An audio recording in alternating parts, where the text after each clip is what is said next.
20 hours of trauma. You've gone through what I can describe as a near death experience. I mean, why not? I mean, from the fact of a flight, being diverted to the point of landing, to having to land in an airport without enough landing, the facilities, and it took the professionalism of the pilots to land safely, and then wait this kind of about 20 hours. I mean, it's important to be here. I do this on behalf of the president of our country, who has also issued a statement about this fact. The entire country is aware of what you've gone through. The entire country has been awake since last night, urging and praying that you come back safely to the country and to the government of this country. I mean, what was important was their safe return. Nothing else mattered to the president and to the people of Nigeria. I mean, we've had discussions with the various levels of leadership, of CAF, in terms of what has happened and what took place. But the bottom line is that, let me thank all of you for the great show of maturity. In spite of what took place, in spite of the provocation, we've seen all the pictures, the kind of manner that you were treated, and how you had to try to see whether you could even find some rest in the airport, how you were stopped from even leaving the airport. And in spite of all of that, you remain calm, you remain mature. I mean, that is a spirit that is typical in Nigeria, and I need to thank you and thank everybody and welcome you back home. Yeah, those are the words of Senator John Owen Eno, the president, the minister of sports for Nigeria, surrounded by President of the LFF, Ibrahim Musa Gusau, former deputy governor of Benin State, Philip Shuaibu, and the rest of the contingent that traveled with the Super Eagles to Libya for the match that was never a match, but a political charade, a political igiaga. Yeah, I like that. If you will. But the Super Eagles, first of all, back and safely in Nigeria. Let us first applaud them for that. And also applaud you for joining us once again for another episode of Prime Sports. Of Sports Vibe on Prime Sports. Welcome to the channel if you are new, and if you are a recurring visitor, we give you quality content on a weekly basis, sports related and whatnot. So Tunde Young is the name, Solomon Edibre, John Ojetunde, and Kehinde Idris, the Fantastic Four that bring you Sports Vibe. How's everybody feeling before we dive into the topic of the day? Everybody good? I'm good. I actually didn't sleep. I was worried. Okay, please, can someone that is eat because they're wearing it. Those are my boys, man. I'll roll with them. I was worried, man. Alright, we can always let me go to one man I can always trust to give us the truth of the situation. Which man? John Ojetunde. Truth. How are you feeling? I'm not asking how are you feeling regarding this situation. How are you feeling generally? I'm very well. Good. You look like you're sleeping. Nah, come on. That's how my eyes are. Yeah. I ain't sleeping. Larry Light.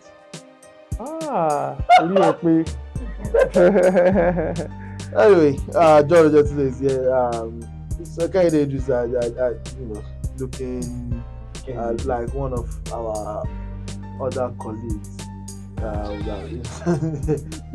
person of me and Akiri, they have a close physical resemblance. No, there's the dress alike. There is a serious hickey hanger. No, there's no hickey hanger.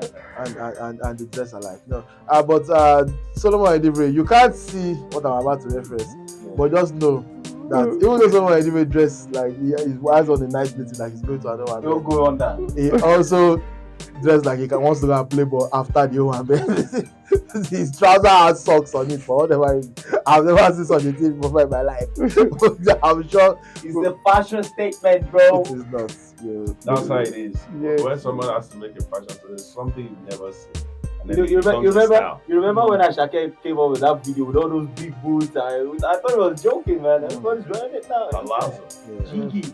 So Palazzo, my man. I can assure you that this your grave digger outfit will not catch fire like Atake. Nobody is going to follow you. I'm not on fire. Yeah. Nobody will wear this with you. But yeah, welcome.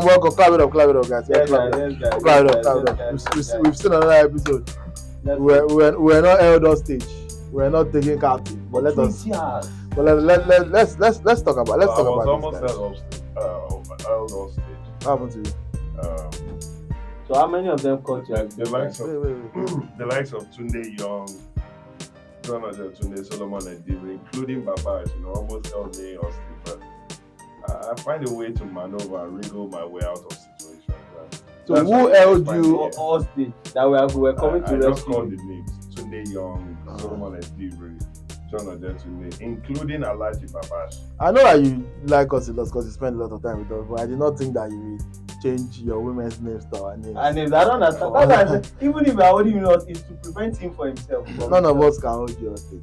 But guys, let's run through the events of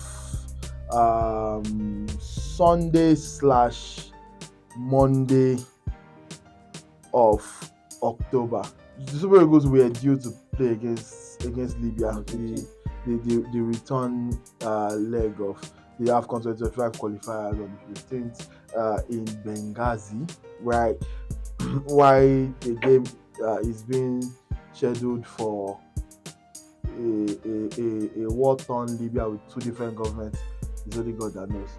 But it went from a sporting situation to a diplomatic and a political situation, and even at some point started to look like a potentially dangerous and fatal situation. We thank God that we never went that far, but it started to look like that the possibilities to go that far. Let me just recant some of the events of that period. The Super Eagles flew from their base in Ikotipene and were supposed to land in Benghazi, Libya. Everybody's familiar with the story by now, but let's just go over it again. We're supposed to land in Benghazi, Libya for that game. They were supposed to land they landed on Sunday. So on Sunday the 13th. They were supposed to land in Benghazi, but the delegation, including players, coaching staff, officials, and journalists, were redirected to Abrak Airport, an airport that is known for not being functional in Libya. They only use it for Hajj. They don't use it for any other thing. So when that is not active, the airport is usually locked down. So, and even the fact that they were moved to Abrak Airport, which is also still 2-3 hours away from where they were actually going, should have been some of the red flags. But they landed at Abrak Airport. So as you heard Senator John Owen Eno say at the start of the show, that it was not even convenient for landing, but thanks to the expertise of the pilots, the Tunisian pilots, who by the way because it was Tunisian, I assume was allowed to leave. Landed the plane, he was allowed to leave. It was the Nigerians that were held back. He was allowed to leave. That's the pilot. Yeah, went to hotels and was coming back periodically to check on the players that he brought to Libya. They landed at Abrak Airport at around 6 p.m. Nigerian time on Sunday, October 13th, to find that there were no buses provided by the Libyan Football Federation to transport them to Benghazi. Bear in mind that the NFF had already made arrangements for themselves in Benghazi. Now that they are landing in a different place, landing 3 hours away from Benghazi, they were expecting, if you redirect us, you at least provide means to move. Libya did not do that. So the NFF and the Nigerian Sports Federation, the Ministry of Sports, they made arrangements for their own bus. But the airport gates were subsequently locked, and the Nigerian delegation was denied access to the vehicular arrangements made by the NFF. So it was now becoming obvious that this was a case of, it's not that bad things, it's not that things are happening out of place. This is now becoming obvious that it is intentional. And at that point, they were already 3-4 hours into the wait. At that point, reports were already coming out that the Super Eagles might be stranded. Toby Adepoju Samuel, who traveled with the team, a colleague of ours, was the first person to really, publicize this. And after about 4 hours of waiting, another very good friend of Kehinde, Kehinde continues to make lots of friends in this industry. He's a friendly guy. He's a good guy. Very friendly guy. Good guy. Who is this in my friend? Toby, yeah. Yeah, and Ogala Media are quite close. But anyway, moving away from Kehinde's love interests. The entire Nigerian contingent spent the night sleeping on the airport chairs. Iron chairs. Not comfortable chairs. The type that they put in reception of places that they don't want to stay there too long. Like when you see that chair, all those ones, they don't want to get caught. You will not have put couch in one reception now. People would have come in there to just come and use this. I want to see Oga will not be out in 10 hours. I will wait. Just sit down, relax. I'm waiting. I'll be charging your phone. I'll be collecting AC. They don't want you to come. That's why they will put all those iron chairs. Those are the iron chairs that were at the airport. And according to reports by Toby Adepoju Samuel as well, there was only one mat, a prayer mat, and because the iron chair was uncomfortable to sleep, they were taking turns to sleep on it. Some players did not even sleep, and some players and officials did not sleep at all, according to him. But the players that were tired, they were all body systems are even. They were all rotating. Well, okay, when you sleep small, wow, we will wake you. Let us too sleep. This is the way. This is treatment that Libya subjected global superstars to. Yes. The squad that included Victor Boniface, squad that included Ballon d'Or nominee Ademola Lookman. Players that individually are worth more than the history of Libyan football put together. Just assisted in the Champions League. Oyedika. Yes, for Club Brugge. Even who is the least influential player you can think of in that one squad? Yes. They say maybe Benjamin Tanimu. Yeah, Tanimu, yeah. Who just left the club in Tanzania to sign for third division club in England. Even he is more high profile than anybody in the Libyan national team or anybody that has ever played for Libya, in the history of Libya. Exactly. So obviously, those are some of the reasons why the treatment would have been inhumane to any team, even if you are not a team of superstars. So with no communication from the hosts, they were restricted access. The only thing they had access to was the water that they traveled with, packs of water that they traveled with. There was no food, there was no internet. None of them had SIM cards that could function in Libya, so they could not communicate with anybody. The airport did not have Wi-Fi.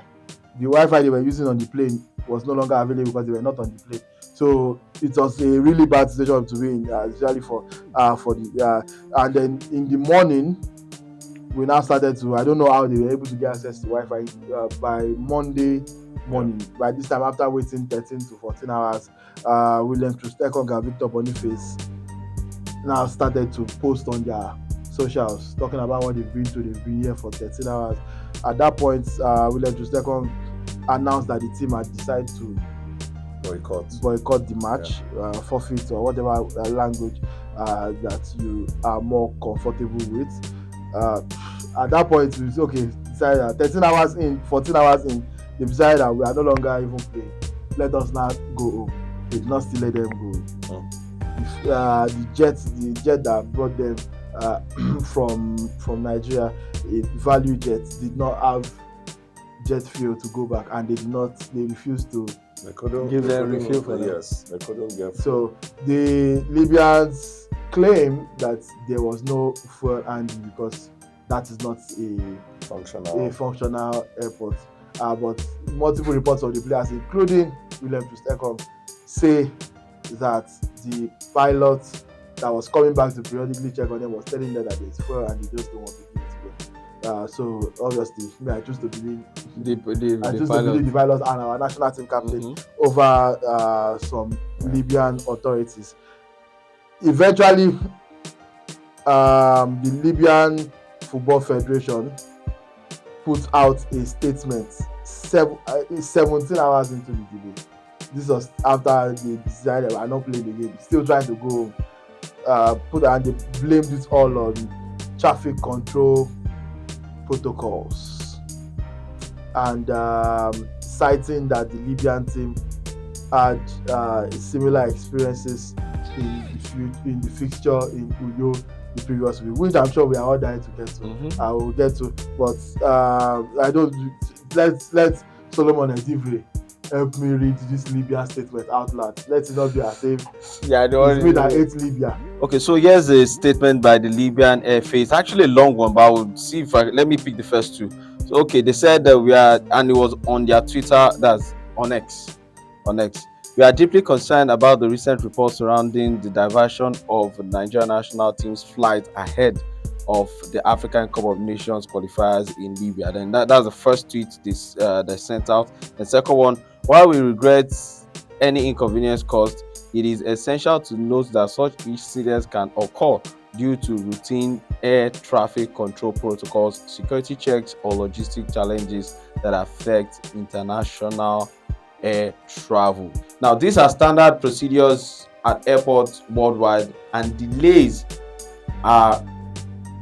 or rerouting, though unfortunate, are uncommon. We have the utmost respect for our Nigerian counterparts and want to reassure them that the diversion of their flight was not intentional. There are no grounds to accuse the Libyan security team or the Libyan Football Federation for deliberately orchestrating the incident. Such actions are inconsistent with our values and principles. We firmly reject all claims that suggest foul play or sabotage in this situation. It is important to highlight that just last week, our own national team faced significant challenges upon our arrival in Nigeria for the third match of the African Cup of Nations qualifiers. Despite the difficulties we encountered, we did not make a public accusation nor question the integrity of the Nigerian authority. Football, in its essence, unites nations. We are committed to upholding the spirit of fairness and mutual respect both on and off the pitch. In Libya, we pride ourselves in our hospitality and our welcoming nature. Let's not say the story of it. Okay, let's leave it there. We have always prioritized treating our visiting teams, including our African brothers and other international delegates, with respect and dignity they deserve.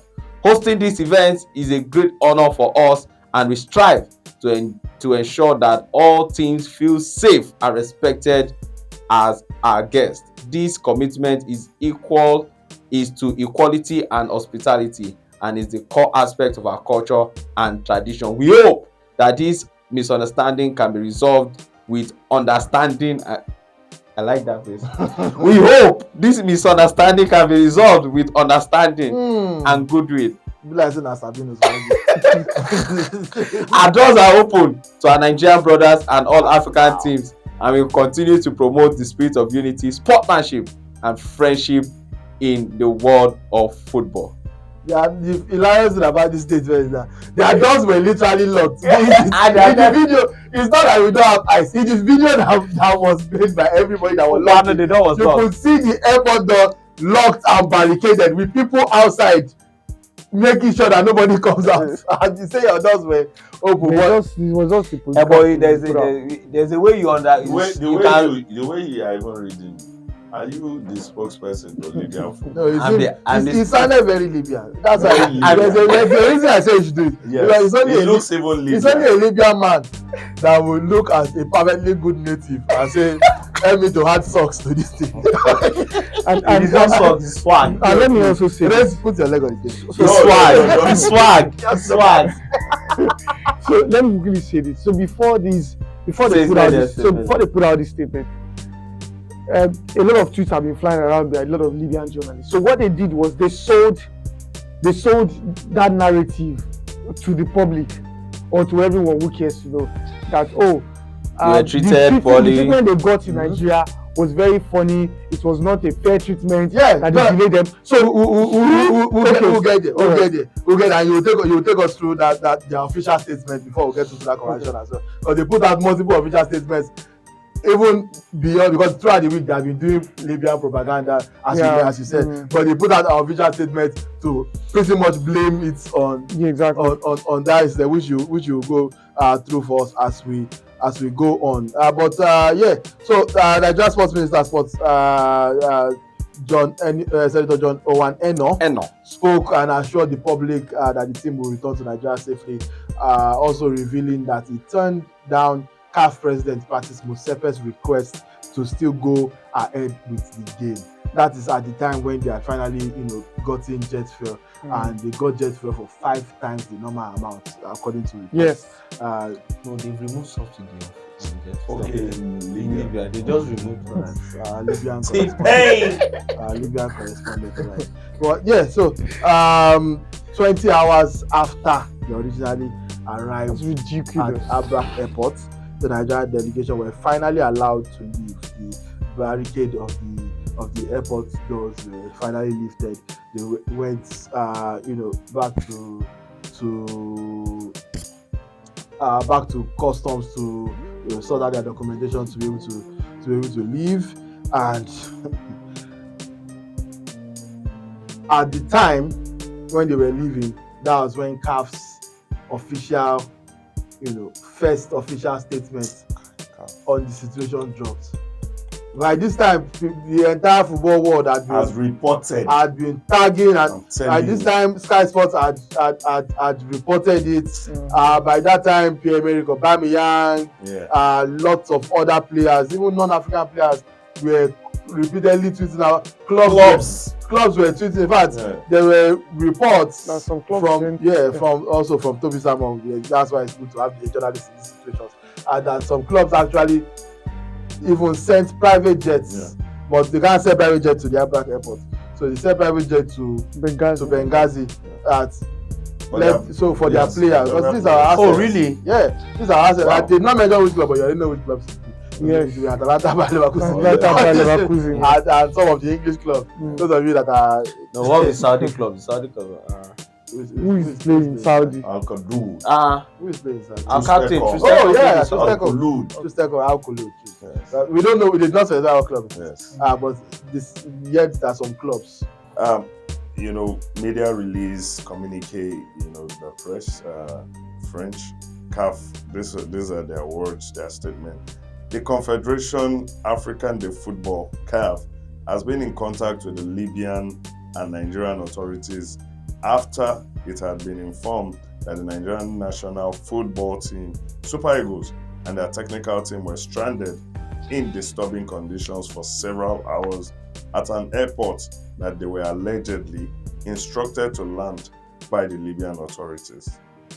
The matter has been referred to the CAF Disciplinary Board for investigation, and appropriate action will be taken against those who violated the CAF statutes and regulations. All right. I kept my emotions in check. Okay. At the time of recording, no official punishment has been announced. But also at the time of recording, Libya have quickly swung into action to ensure that no punishment comes to their own side, because they've started to take the narrative post when the Nigeria had already left, that they are even disappointed that Nigeria will not go ahead with the match in the first place. So let's go to our resident Libyan.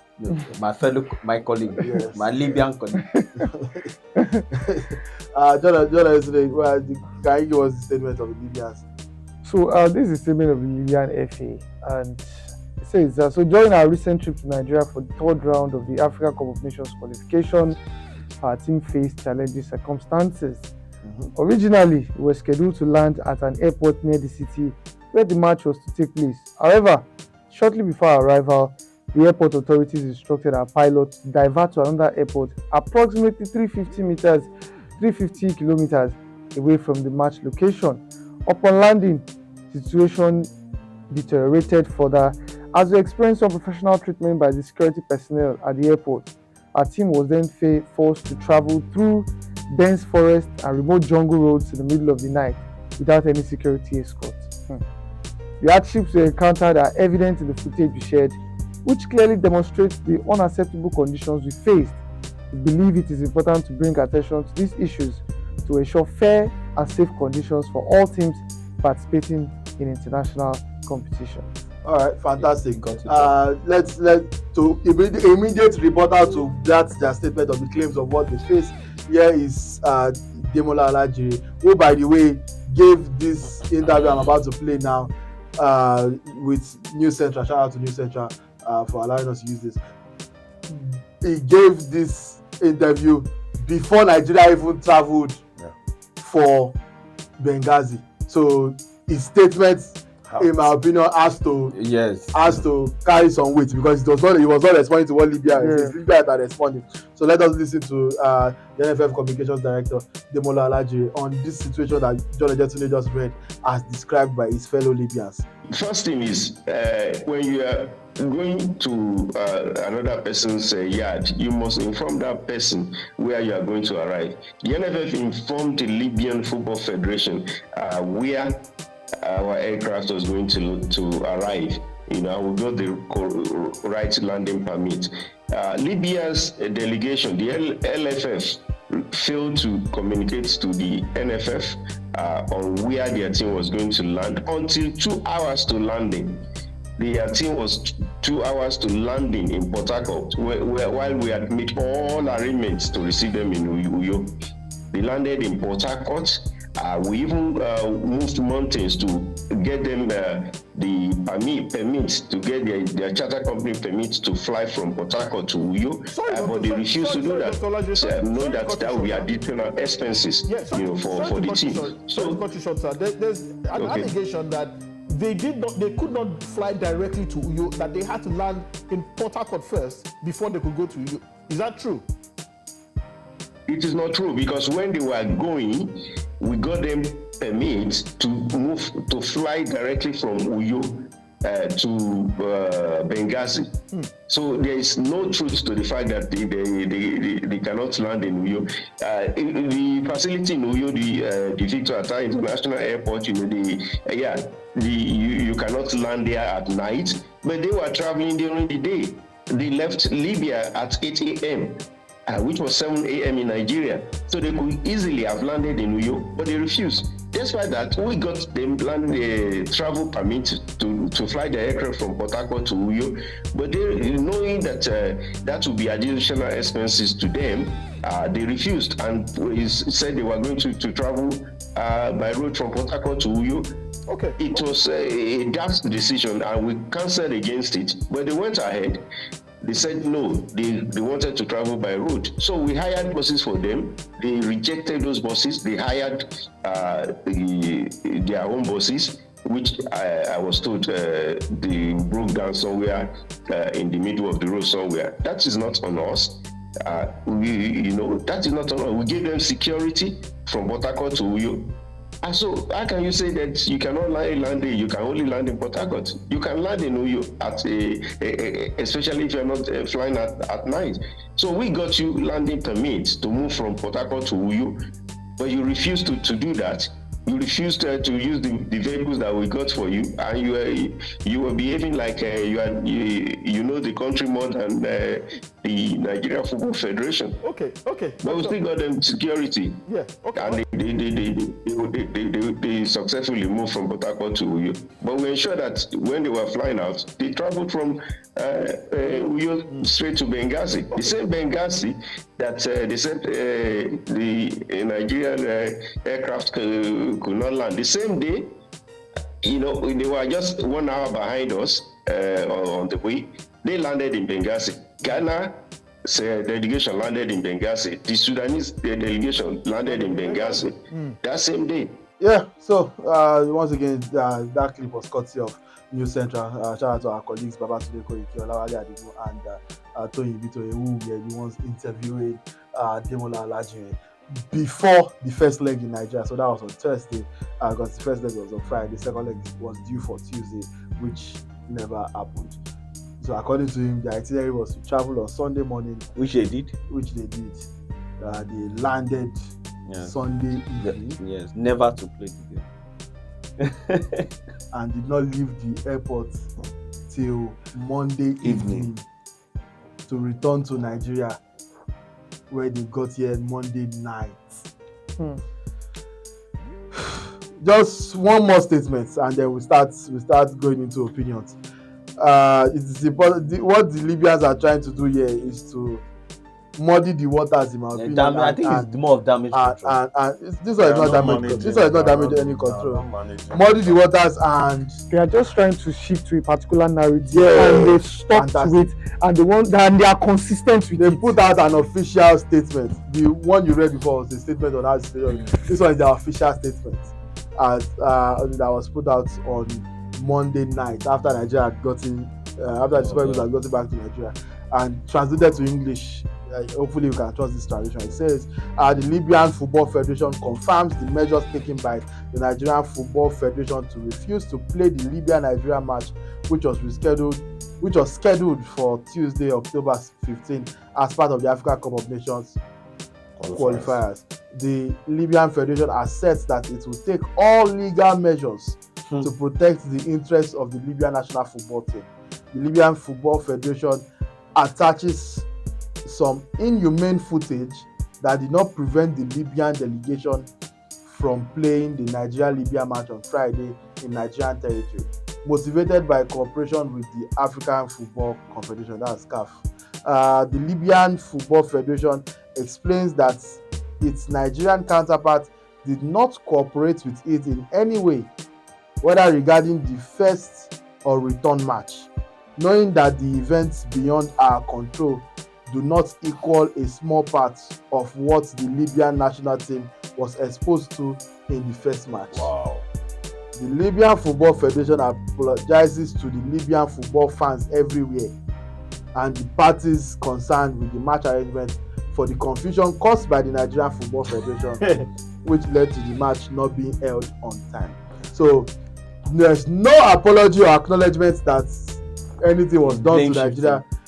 This consistently stick to what happened was both home and away caused by Nigerians. Yeah. Say what happened especially for the away, circumstances beyond our control. And the thing that struck me the most, they say even everything that the Super Eagles faced in their own territory was not up to what they faced in Nigeria. And which is they were at gunpoint when they were here. No, they were here for 36 hours. What they face in Nigeria, let to be factual at best, because they've continued to republish and share and spam the images of their players, sitting down on their bags and on the floors in the airport. They were not at that airport for up to 3 hours. Yes. Yeah, they went. They were not at that airport for up to 3 hours. In fact, from what we heard, I heard just an hour. And Port Harcourt to Uyo is not a 5-hour journey. No. By bus. Port Harcourt to Uyo at best is a 3-hour journey. Yes. So all of the Libyans' delay, which according to Demola Nigeria, multiple sources, because there's also a statement, but we have done enough statements today. We have all the facts. There's also a statement from the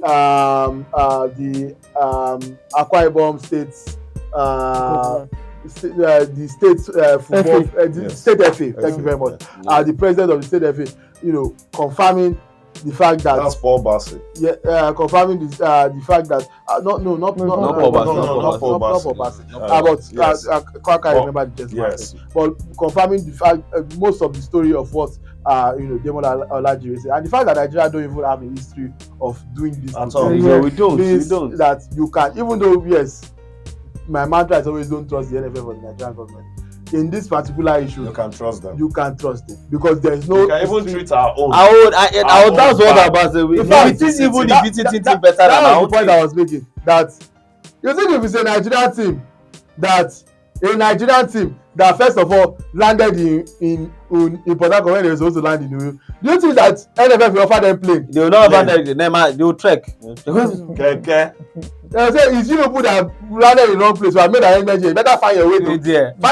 That's what. And we're giving you 2 hours. If you don't get there, even that arrangement will be over. They went over and beyond. Yes. For these people, according to the Libyans, their ordeal was that they traveled by bus from Port Harcourt to Uyo at night in the evil forest of jungle.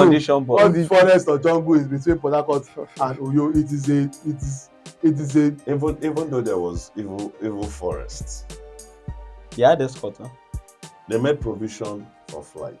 Yeah. You said It's extra expensive. They want to incur extra cost. They wanted to give you boss. You see, man, and if They people said you make juju, provision. it might be juju. yourself. The boss might be juju. And like Tunde said, Kenny, this is a who statement even of- made provision for escorts, police? We did They are that. the They ones. can't do themselves. They were the No, ones. they can't In do fact, according to Demola, they put a call across to one of the federal government officials to provide security. So they didn't talk about who provided the security for them. In fact, they had They two claim they didn't have Hilux security. buses of escorts. They claim they Two don't have policemen. security. They claim they did not have That's a security. lie, bunch of lies. So they are trying to let the entire world understand that Nigeria let them travel in their bus all the way that night without no escorts, nothing. The only thing they had was the driver who was driving. Today I saw the video now when they were coming You to don't the even need stadium. to see the Wait, video. It's when I saw logic. escorts, Hilux. But the thing is, the context, that video I referred to is a video by Bila FM. Yeah. The difference is that the difference between That one is they that fell was already. Yeah, that was Yeah. the branded bus, the Libyan bus, and the escorts. And those were images from when they had already now finally got into Uyo. Yeah. Those were the arrangements originally made for them when they arrived in Uyo. If they went to Uyo already, that was the bus that brought them from the airport to their hotel. Yeah. But they did not. So that bus could not have first gone to Port Harcourt to pick them and then come back. It should have resulted in more waiting. So the bus that brought them from Port Harcourt to Uyo, we don't have any idea of what it looks like. They said the NFF said they are the ones that got it by themselves. The Libyans insisted on getting, so they might have truly gotten the bad bus by themselves. It might be true that the bus that they got by themselves is not amazing, but you can't blame anybody for that. Security. You can't blame anybody for that because you are the one that insisted that you will get your bus by yourself. In Nigeria, you decide that you will have access to a better bus in Nigeria than the Nigerian government can give you. And that's why they said they had an Libyans have Kenny. bad boys here. That's why they said They don't call they, that's why Kenny they is- said they sent an advance party. they- So it probably was the So maybe the advance party was the one who made arrangements for all of this. So they obviously chose to trust their own more Yes, than so. yeah. But from all the of minute you, they made their way you from should be Port careful Harcourt, wherever you are. There might be Libyans then. They have advanced parties. That's why even on this show, I'm looking at Solomon and no, since I even came to shoot this podcast today, and I saw that Solomon sold his socks and his native together. I've never seen that in my there is life. black. This is a new There is swag. black in the color of Libya. I've This is a never- new swag. Which rubbish news? You should be in prison. You This- cannot continue to dress as if This you is a dig new. graves for a This living. is a new You are swag. dressing as if you want to dig grave, but you don't want to And, dig it. and guys, this is a PR stunt. And the danger of this, when you say the danger of a single story, this is what happens.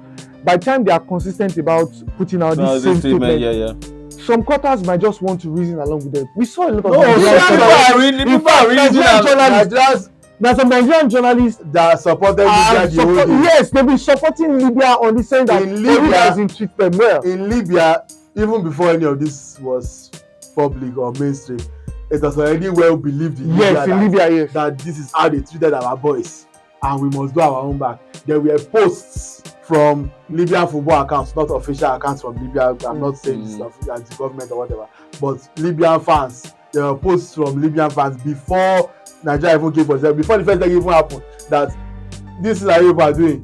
We will do our own back. You too, you will wait at the airport for those hours. You will not get bus to where you are going to. There was, in fact, there was a specific post that detailed everything that happened, Yes, I saw it. almost exact as a direct prediction. That you will wait at the airport for over 14 hours. You will not get bus. We will make sure that you are tired before you play the match. That's what they said, and so it is hard to not believe that this was premeditated. One of the questions, which is a very key question. Country Tunde is to host me. I am flying in. I won't tell my host when I'm coming because it sounds like what Yorubas do. We are very superstitious. Don't let them know. Babi Magbabe. You are telling that country, those who are the representative for that particular, that when are you landing? You are letting them know I'll get back to you.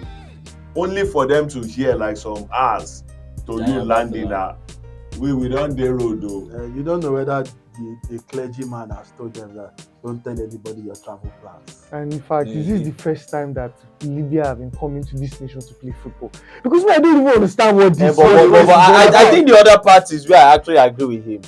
Is the fact that Libya has been playing their own games on the way soil. It's been a while they have actually played in Libya. It's been a while. Yes, that's true. It's been a while they played in Libya. I'll probably have to confirm that. No, it's been a while. It's been a while. Let's direct our theories now and go around the room and say, okay, we have the facts on tape now. What do we think happened? We know what happened. Like, what do we think happened? Was it just purely a misunderstanding on both sides? Was it the Libyans decided to orchestrate what happened to them in Nigeria like that so that they will now have full justification to do whatever they want in the second leg? Was it like, what do you think happened? And I'm going to time it because we don't have enough time. In 1 minute or less. From your perspective, these are not none of us. Yes, none of us. We don't have access to the Libyan FA. So I don't want anybody to say, "Oh, Kennedy said Libya did this on purpose." So I'm taking it. So, but from your access to the way we all process facts differently, the way you process the fact, Kennedy did John yesterday, Solomon in 1 minute or less, from right to left. What do you think happened in this entire situation? Is the question I just asked now. In the first place, anything that happened to the Libyan what's it called? Contingent. Oh. You did not tell your host when you will land. You did not tell your host where you will land. Your advanced party told you to land this. Your advanced party told you where to land, and you know you have a host. That's already, you have no case. And then, if you were treated as bad as you say, do you know how international media took up the story of how Nigeria was treated? Nobody reported on that. Oh, they don't like Libya, they like Nigeria, that's why they are reporting on it. It's for me, so many fallacies here and there, so many vacuum, informations left out or informations added. And then you got to the point where the game is on Tuesday. As of Monday night, these guys are still sitting jagged in metal chairs for 19 hours. And you feel that's the best way to go about things because it's all about 3 points. So, who do you blame? What do you think happened? Did Libya do this on purpose? Did Nigeria make a mistake? Libya did everything on purpose. Firstly, Tunde, you're coming into a country. You can't tell your host, those who are in charge to receive you, when you will land, where you will land, because you have advanced party. Then you now did the mama of it all. When the team now visited your own country, you took it to another level. We even took it to the point where these players started feeling like, this is not even football. Our lives is at risk. Your life was never threatened when you were here. Because you would have, if you can write strong statements like this, you would have written stronger ones if your lives were at risk when you came here. The Libyans are jokers. And this will mark what CAF is all about. I think there are times we'll get to a point where it will tell what kind of thing.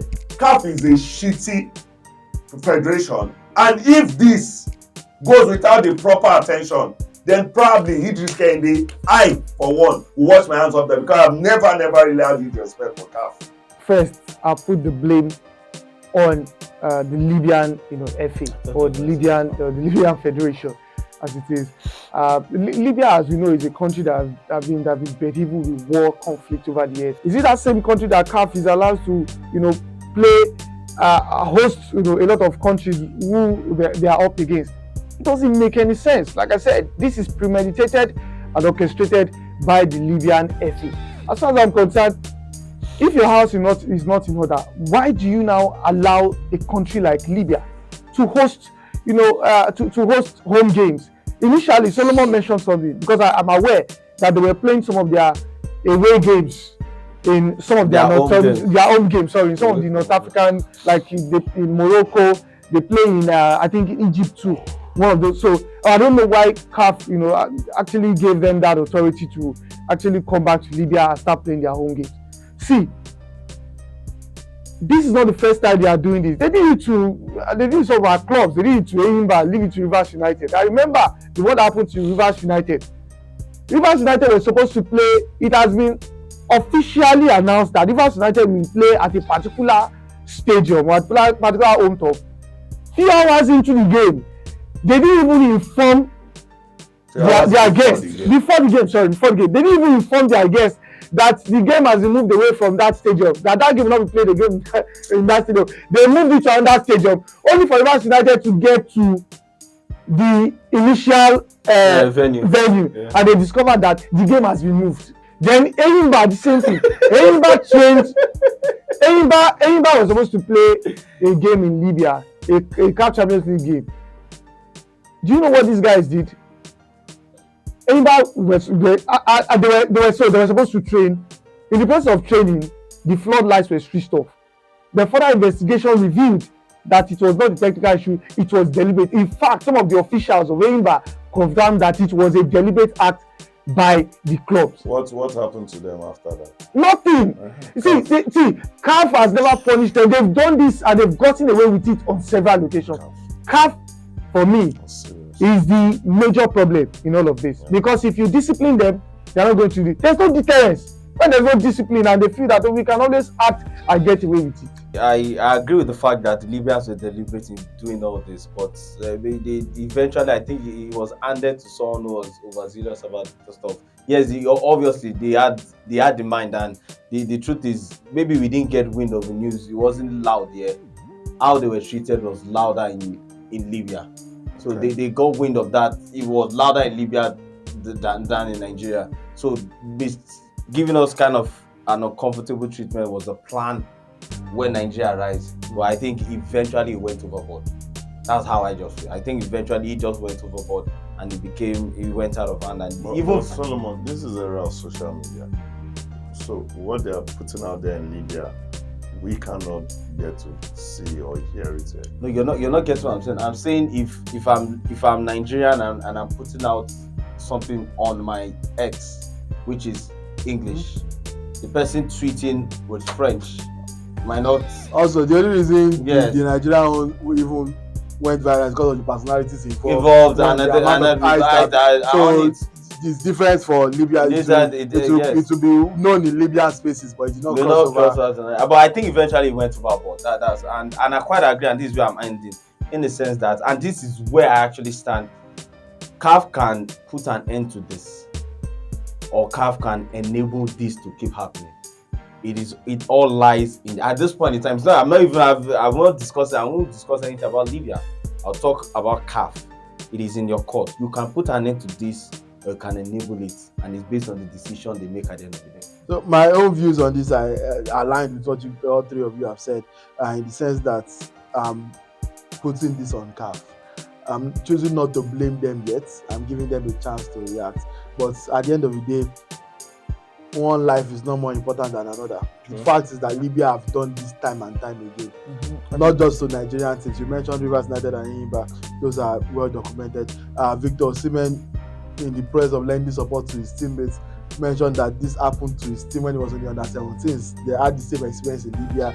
The Cameroon national team faced this thing in Libya last year. Pictures of that started resurfacing of Cameroonian players sitting down stranded in a Libyan airport. So lots of other African countries are lending their voice to this as well, and saying this is something that is not new. So that means this is definitely not the first time CAF has caught wind of this. Does that mean that CAF does not consider Rivers United lives enough to take action? Does that mean that CAF does not consider Enyimba lives enough to take action? If you don't consider those ones, the Cameroonian national team, those ones are not enough to take action. So now that the Super Eagles won, even if they take action now, the only reason they will do it because it has garnered worldwide attention because of the caliber of players that were involved. It's the Super Eagles. Yeah. If this was Eswatini. I was even going to keep it still Nigerian, but if this was the Chan team, this would probably not get. It's also a senior national team. Yeah. It's also our senior national team of home-based professionals. This is our trended within us, but Sky Sports will not send because there's no Premier League player involved, or there's no Ballon d'Or nominee involved. Yeah. There's no Nigerian club that will send private jets to come and pick anybody in Benghazi. So those Monsters. To know, in fact, when Sky Sports reported that situation, what they said was former Watford player. They didn't even mention his current club. Yeah. That's true statement. Because they are reporting for That's what I'm saying. audience, so they have to take what is more relatable. Even you can go from Ademola Lookman Zango, played for... No, there's Calvin Bassey there. There's still there's plenty of English influence in that team, so they made the story relevant to Sky Sports and Look other. at Ahon Okoye also. Yeah, Marco Okoye played for Watford as well. England, So like it's for CAF has to. They don't have a choice now than to, because they said they are investigating. Maybe by the time this episode comes out, maybe they will have passed the judge, who knows. But CAF has to take a very, very clear stance here. This is not even about the 3 points. And that's another reason why it is hard to believe that Nigeria treated Libya bad on purpose. We played a do or die game, a must-win game in Abuja with the stadium full. In Uyo. In Abuja with the stadium full. Win or don't qualify for the World Cup. Against our bitter rivals, Ghana. That is the team that we even have all the incentive to intentionally sabotage them, so that we can even the circumstance, because we have everything to gain. Tell me why we need to do this against Libya that we have played 4 times and beaten 4 times. And you are bottom of the group. But with 1 point. With every single way you can beat the team, we have beaten Libya. Yes. we beaten them with Chan. They collect 4-0. We beaten them with under 23.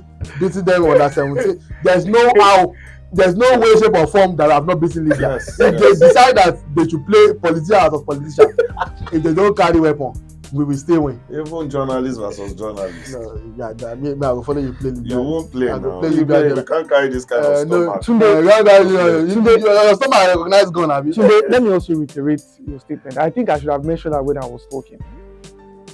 I've done series of projects with some international organizations working to bring Nigerians from Libya let them know, to Nigeria. And when you hear the inhumane treatment, that's why I love these people get while in Libya, from their experiences, from the treatment they got while there, you will know that the way people are treated in that part of the world. I'm not saying this just because I've been there. I heard, and when they say those things, you hear them cry. So it just tells you one thing, that from that part of the world, they have their own dealings. And so for you to now believe that it is the NFF that is the problem, then you don't have sense. Because truth is, I heard some Nigerian journalists. I listened to some Nigerian and I read their statement on X. Imagine, I don't know, maybe they are trying to form woke or whatever on social media. Then they are trying to align with the Libyan FA. They're trying to work not even the Libya like that. I don't even know. So what are you trying to justify? You Nigerian journalists that is aligning with the Libyan FA. Chuma mentioned something very critical.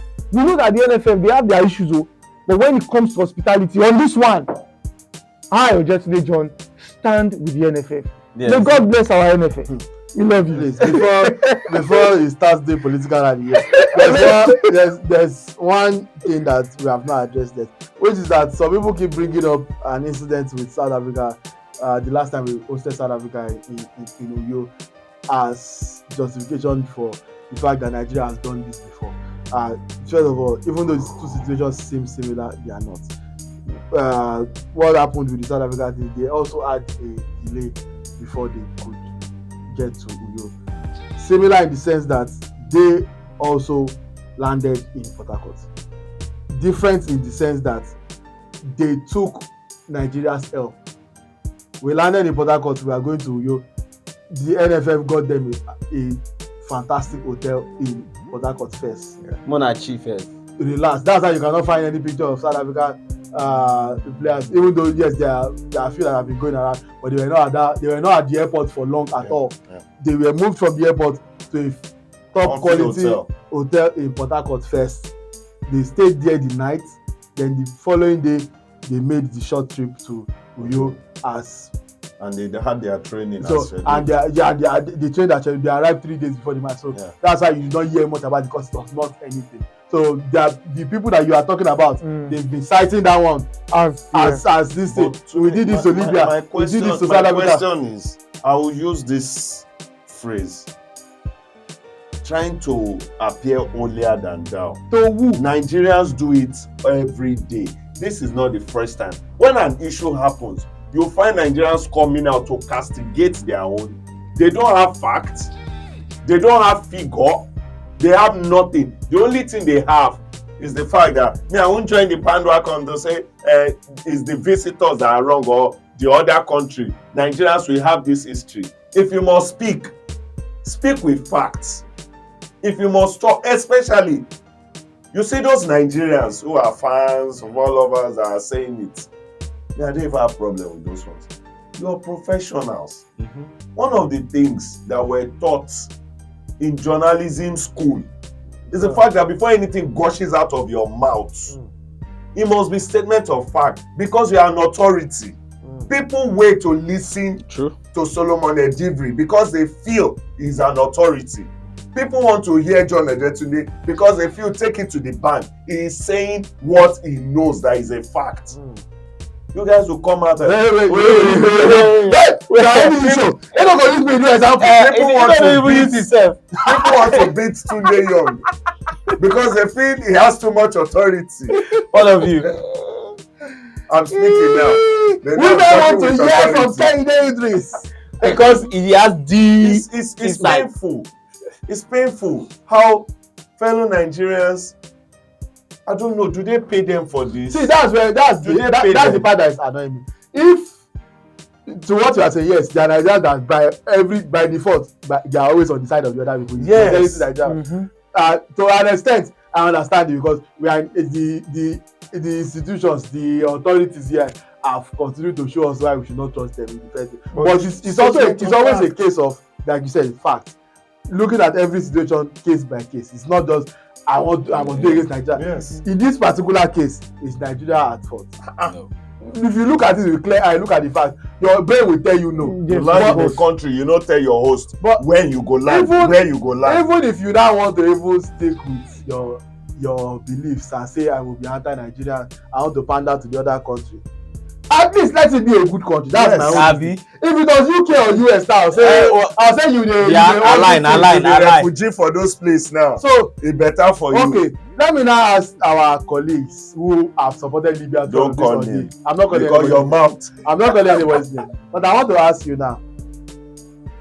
If I offer you a job for Libya, you go go. Even if they're multi-million. Because I don't understand. You have made all this mess now. We did this to the innocent Libyans. The Libyans are innocent. It is us that is bad. No wahala. It's us that is two-faced. Follow their contingent. Follow them. Don't cover Libyan football. Cover Libyan league. And these are people that if something punishing happens to them, as in little, they want the entire country to be at their head. You are valid. I know the person you are talking to. I will not join you and put mouth. I will not join you and put mouth. I'm just in this matter. I'm just saying things plainly. No, people. The type that will say, I'll play that. Sport journal. What is this thing? What is that? It's a hard. We sport journalists. Sport Writers Association of Nigeria. You people did not come to my aid. The Lagos chapter. We don't gossip on this podcast. Yeah. This is not gossip. You either speak about who you are speaking about. It's either you leave the closet or you stay in the closet. Why are you afraid? Where is the closet? Of this side. Just because she's taller than you, she can beat you. Does not mean that you should be afraid. But I wasn't even having a hard picture. Okay. But you had first. Guys, no, see. It's painful, really. It is absolutely. But you know, eventually we thank God that the Super Eagles got out, because at some point, even tell my grandma that I am fine.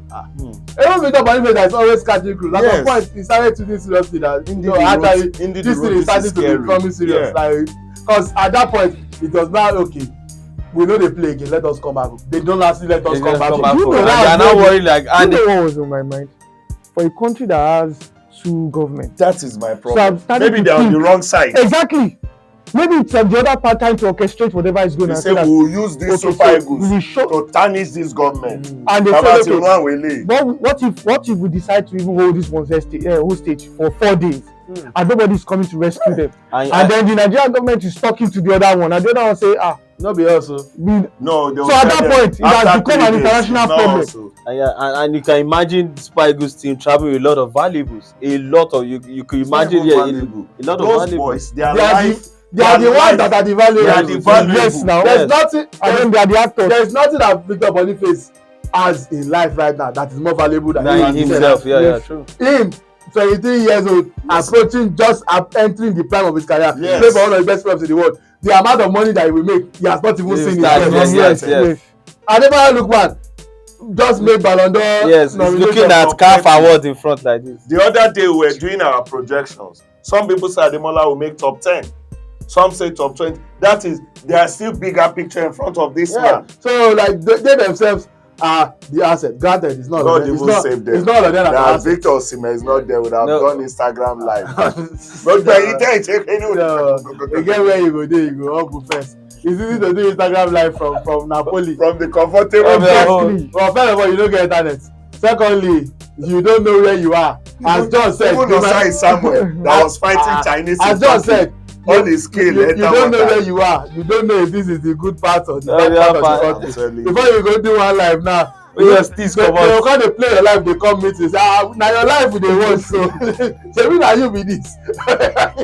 Talk now. I was really scared. At a point, it was like cruise. It was scary. It was like it's not happening. At a point, truly, it was a scary thing. And see, let us round up by first of all. Yes, shouting at Super Eagles. Glad they made it and they're okay. And we await CAF's judgment on the matter. Secondly, shout out to every Nigerian journalist that has sense. Because it's this period, that period, let me not speak for all of you. Me, I work like thief. Now, them they are blocked for Libya. They have blocked me from this Lagos. Because from the time that the news first broke, when Toby Adekpoju put out the news around 2 a.m. Nigerian time, I did not sleep from that period on because it was about creating content. It's about getting as much information as possible. And throughout the whole day till they were released, I was constantly in that and so many other Nigerian journalists, all of you as well. Even on that day, we had a radio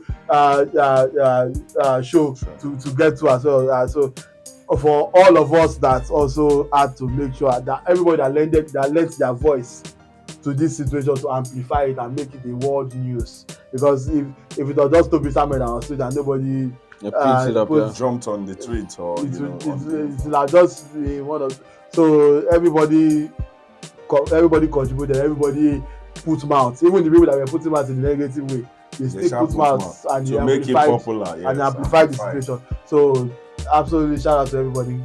Clap for yourself, man. You guys are awesome. I said it at a point. I said, CAF, because me, I don't trust you. Deduct 3 points. Even the 7 points that we have on ground, deduct it.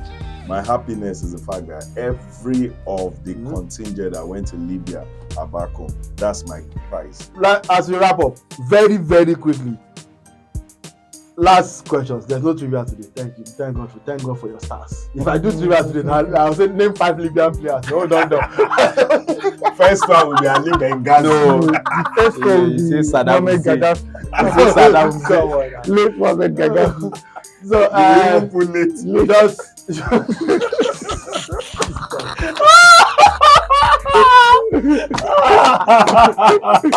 That's a banger for today.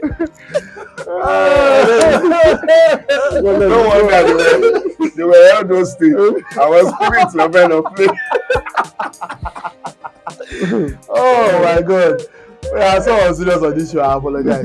I apologize. But yes, some work and no play. What you say serious then? You always say, go and check price. We still us. Spoiler alert. In case you go there thinking that you will see different people, you will see someone dressed like he wants to officiate when they are playing football on the same thing. We see us this. But yeah, as we round up, sharply, quickly, What do you think is the appropriate punishment? How far do you think this should go? Me, I will start. Me personally, I when the heat was on, I want to force cast to make action. I say, let us pull out of the AFCON entirely. The AFCON is not important to us anymore at this stage of our lives. We're always going to qualify anyway. Tell CAF we are not playing. Not only are not playing your qualifier, we are not playing your tournament. If CAF does not do anything, right? Not only are we not playing your qualifier, we are not playing your tournament anymore. Let us see sanction. Let us see who you know, who you need the most in your AFCON, whether it's Libya or Nigeria. That's how far me I want it to go. But round the room now, Solomon John, Kehinde Idris. What is the appropriate punishment from CAF's perspective, and how far do you think Nigeria should go to get it? I think first things first, Libya should not play in Libya. They should continue to play their own games outside Libya. Elsewhere, outside Libya. That's the first thing. And second thing, they won't give Nigeria the points. Libya will not even get the points. That means you have to remove the match from the calendar then, which already makes for an imbalance. Somebody has to get the points. And we didn't even talk about that. So, there are some permutations going on. So some persons are saying that the next international window is in November 15th. Mm-hmm. So if we play, of course there are other games in November. We have two games. In so that means they can either do 3 games, because it has happened before and nothing. No, all hell did not lose. So if that doesn't happen in November, it can't happen in March, because in March is filled. World Cup qualifiers are happening. Yes. So now I'm looking at from the perspective of CAF, what they will do. 2 things in my head. Either you replay or reschedule that game, and that game should be on a neutral ground, not in Libya again. They should look for one of those. If not any of the North African countries, take them to Cameroon. Take them there. And secondly, I think that at this point, Libya should get a point deduction and a fine, because if they don't get any of those things, this will definitely continue. Rescheduling this game is not even a punishment, but allowing them just have a run with issues like this, then we don't have anywhere to go. Take us out. Firstly, Nigeria get deducted of 3 points. They boycotted a match. That's in the rule books. I'll support that every day, all day. That is put on one side. Whatever other punishment you want to be meted at Nigeria, I will never frown at it, because we know what we're getting. But for Libya, start by attending to everything with proper investigation from Nigeria all the way to Libya, and then you start talking about point deduction. But that will not be the ultimate. Match ban from either the qualifiers, or even if you qualify, get match ban for the Mundial, which is the AFCON. And I think that will be the ultimate, because if those pronouncements are not made, like I've said earlier, I wash my hands off. Also, find them. That money you don't have to pay to enter play from Port Harcourt. You will pay it times 5 times 10. Find them. And I will collect the money for a jet food that we bought 5 times. And even the food those boys did not eat. Alright, on that note, ladies and gentlemen, we got to go. Buyaka. What the boys from Prime Sports have brought you sports vibes. Tony Young is the name, Solomon Adivre, John Ojetzade, and Kehinde. Shout out Mr. to Deep. Shout out to the production team, Babash Media. God's love is possible. If you want to shout him out, shout him out. God's love. I will not use my mouth to shout him out. But yes, thank you very much for rocking with us. We always promise you great content, and we never ever disappoint, because we are real life journalists here, not just content creators. We have started to create content, but we are journalists. So most people that are doing it now are just content creators. They were never journalists. During the show, Kehinde Idris said one thing that he learned from FRSC and he mentioned in the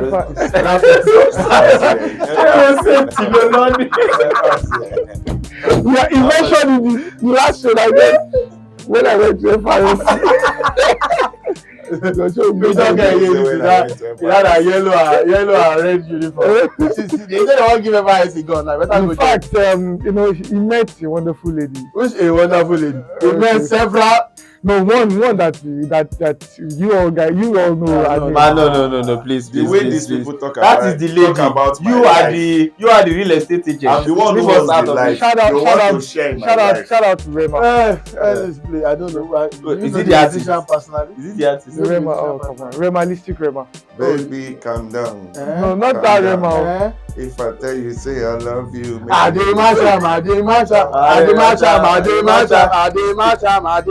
Ademacham.